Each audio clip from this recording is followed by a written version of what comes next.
30-second question as well. Since, I'll start with Congressman. Since North Carolina has outlawed sanctuary, I'm sorry, Alan, since North Carolina has outlawed sanctuary cities, how can Chapel Hill live up to its stated values of inclusivity? Well, as I've said before about the checkpoints, I think it's great that not just Chapel Hill Police Department, but Orange County Sheriff's Department have committed to not setting up driver's license checkpoints. I think the mayor has been a strong defender of Chapel Hill as a place that's welcoming for everyone. And I know that Chapel Hill has come under attack for being a sanctuary city without being a sanctuary city. So I'm committed to doing what we can outside of that designation to protect our commuters. Well, I think for the from my conversation again with the police department and the officers that I met, I think that it is a good balance that we are striking in Chapel Hill. That we are that the police department is focusing on enforcing laws and protecting to ensure the safety of the community. But on the other hand, we're not like going to do driver license checkpoints. I think that actually is detrimental to the community and to the immigrant community. Well, first time Chapel Hill offered sanctuary was in the early 1990s when I moved here. And it's become an issue in the last few years because it was banned in the state. And I'm impressed at how well, particularly our police department, has kept us as a sanctuary city, and particularly because they are so thoughtful about what it means to be one, and they know that it matters to a lot of people in Chapel Hill. We act as a sanctuary for people that need it, and I trust their judgment on that so far.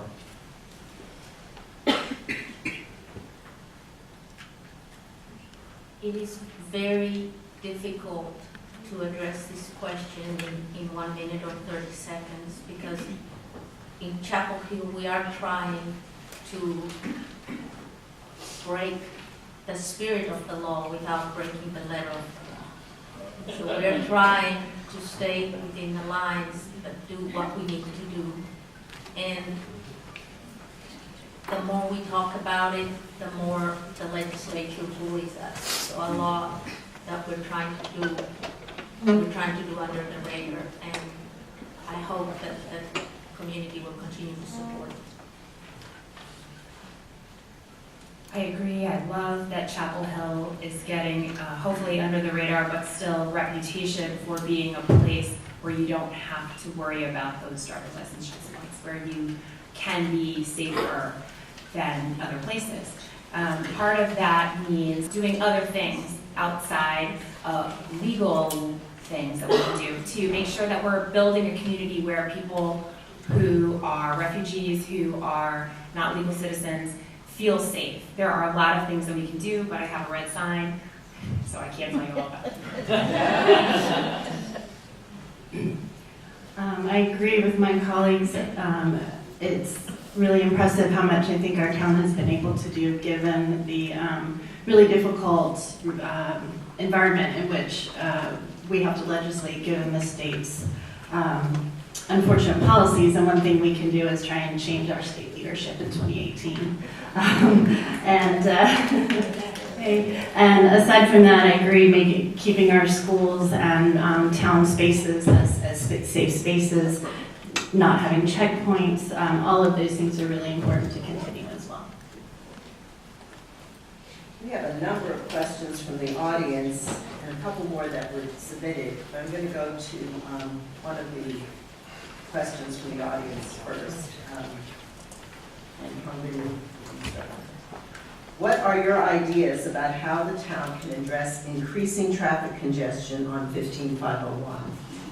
And that's a 30-second question. Well, for the 15501 traffic congestion, I think again, as I said in the beginning, that we need this multimodal approach to address that. So first, we need to improve the public transit. I think public transit should play a very important role in this. It's not only within the town, I think we have very good bus transit system and also across the town. So that we can improve, we have like carry more passengers in one vehicle instead of everyone's driving their own cars. And also we need to support other like transit methods like biking and walking, other possibilities. Okay, I've been working on this a long time. Some of the ways you may not like that we've used so far are working with the state for what is called the super street, that's named for it. If you're in my neighborhood, you were helped by it because it put traffic back on 51, kept it moving better. 5501 is a hard nut to crack because it is a national highway between a lot of places besides Chapel Hill and Carver. And I'd say it's a multitude of strategies, and I'll keep working on it. Definitely a multitude of strategies, but one is we need to build homes for the people who work in Chapel Hill, to live in Chapel Hill, so that they're not commuting to other places, so we need density in specific areas. I'm a big proponent of light rail. If we can get 17,000 people off the streets and driving, that will help. Bus rapid transit. So we need to get people out of their cars. Thank you. I definitely agree. The most important thing is to try to get people out of their cars and put them in different modes of transportation along the lines of what Humveen was just saying. I'm a big advocate for protected bike lanes. That's different from just a strap of concrete next to another strip of concrete. It's a way that you're building a barrier between the bike lane and the cars, so that folks who aren't comfortable on bikes might take a chance on a bike, and they might get out there with their kids. I don't know exactly along 15501 who's going to ride their bike alongside 15501 at this stage. If there is protected bike lanes, we have a much better chance of getting our community out of their cars and onto bikes. Thank you. 15501 doesn't just involve Chapel Hill, it involves Durham, it involves heading towards Pittsburgh, so we need regional transit planning to include the counties and cities that 15501 goes between. We also, as everyone has said, safety is critical. We need to help people get out of their cars and have options, but they need to feel safe. We need connectivity, and I agree with Maria's point, less commuting would be great. This is kind of related to less commuting. Sorry. Why are you doing that? Sorry.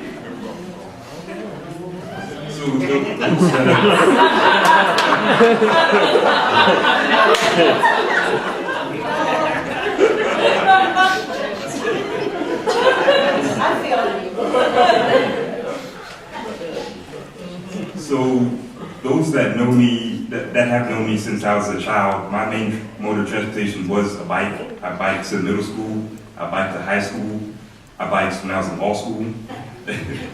But one thing that I want to support is biking. We have two major arteries, Franklin Street and Columbia Street, and we don't have designated bike lanes. I think that would go a long way towards making folks feel comfortable and feel safer riding if we had designated bike lanes. Also, really want to work with organizations like Triangle Bikers that work with underrepresented youth to get them biking as well, get them with those good habits. Okay, back to my related question of getting people close to where they work. This was sort of asked before by the Housing, the Empowerment and Interfaith Council question. Maria, you're the first. I'm sorry. Okay. Thank you all. How do you think the American Legion land should be used to provide the greatest benefit to the citizens of Chapel Hill? Okay, good timing, 1 minute or? I'm sorry, 30 seconds. 30 seconds. Okay, we just received 3 and then a 4th scenario from the staff on how it ought to be used. I don't think it ought to be all parkland because we have to make some money off it to pay off the what we're spending on it. But I like the maximum parkland, and we still get some investment up by Legion Road, which they are saying is scenario 2. I'm saying it's a different one. Maria? We do need park and recreation facilities and a dance studio and courts and all kinds of amenities that can serve the community. We also need businesses or commercial enterprises that will pay the money that we owe on it. So we have to make it work for everybody, and we will vote on the best proposal that accommodates the most needs identified. I volunteered for a spot on the American Legion Task Force and was appointed, and then ran for chair among that task force and won. And I've been chairing the task force of citizens for many months now. And so I hear from lots of people about what we should do with the property on Legion Road. What we have decided, and what I fully support, is that whatever the town decides to do or build on that land, the most important thing is that it be accessible and affordable to all, which means free. So that's a playground, that's a park, that's a swimming pool, whatever, it's accessible to our entire town. Thank you. I think it's great that the town acted to secure this land. That was a clear voice of the community to do so. But I think we have to be practical with how we use that land. I think we can have a really great park facility and also reserve a portion of that funding for some economic development that will help pay for it and ensure that the Parks and Rec bond funds that we've already have priorities identified for that funding, that we still move forward with those previous commitments.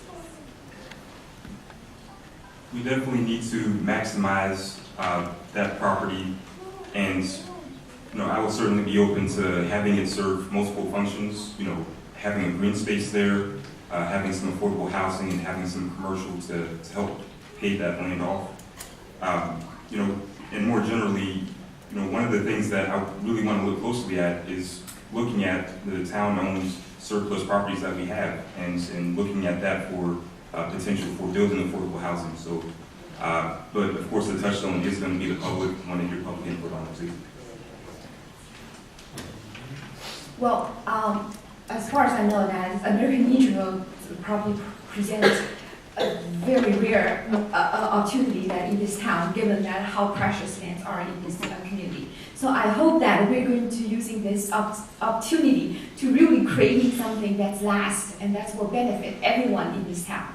And when we talk about what is the most used public facilities in this town, I would say the public library. So we want to build something like that will be used by every citizen in town. And I would promote something like creativity center to promote innovation, entrepreneurship that will encourage young students starting from elementary school, will teach them how to prepare for the new economy. So that's just the topic that I feel make me feel too excited. Okay, Maria, that's the next question. And this is a 30-second question. How will you monitor and hold accountable the town manager and the staff he supervises for executing the policies that you establish? We have a review of the manager, and we get updates. Some, like police, some departments have quarterly updates. Other departments, we set targets. We have updates on public housing improvements. And I think taking your job seriously as a supervisor, all of the people who sit here on the council, basically that is our main job, is to check those, to be result-oriented, and to hold him accountable for those results. I think this is a great question. It's a funny thing. The more you learn about the town, the more you learn the inner workings, and you figure out how all the power dynamics and all of the decision-making plays out. So it's important for all of us candidates to understand how that works. I think the important thing as far as the town manager goes is to, if you have to ask for something a second time, you ask for it a second time. And a third time if necessary, you make sure you get the things that you're asking for, the data or the plan that you need, and then you make sure you stand your ground, something that is very important today. I agree with Maria that regular reviews, clear expectations, and monitoring of results is a key part of the role of the town council. That's their job. In the few months that we've been candidates, we started getting emails that the council gets. And from what I've seen and the volume of email from the town manager, he seems pretty responsive so far. We have a council manager form of government, so council does delegate a lot and entrusts our town manager with a lot of responsibilities. One of those is providing us information. And when I'm on town council, I will hold along with our fellow council members, hold town manager, town staff accountable for that information, and that's something that I'm keenly looking forward to. Well, I think that it is important that for us to know that the relationship between the council and the manager, that the council designs the policy that reflects the wishes of the community. So I think that, so when we talk about the review, the town manager and the staff, I think I will bring the public in. I will bring the public forums and bring the community in and then listen to them, like how they think the town staff is doing, and I'm going to facilitate that. It's not a boast, but I probably had more contact with town managers in Chapel Hill than anyone in this room. And it's getting a little better all the time, sometimes a lot better. We had a manager who was fired somewhere else, probably shouldn't have been, and he has been working hard over the years to get more and more responsive to us. I will say, you do have to, if you're a council member, as I had, you sometimes have to ask for something lots of times, and yes, stand your ground. And I did so. I once told him, Roger, we're the same age, I'll be a broken record on this one. And I got what I wanted.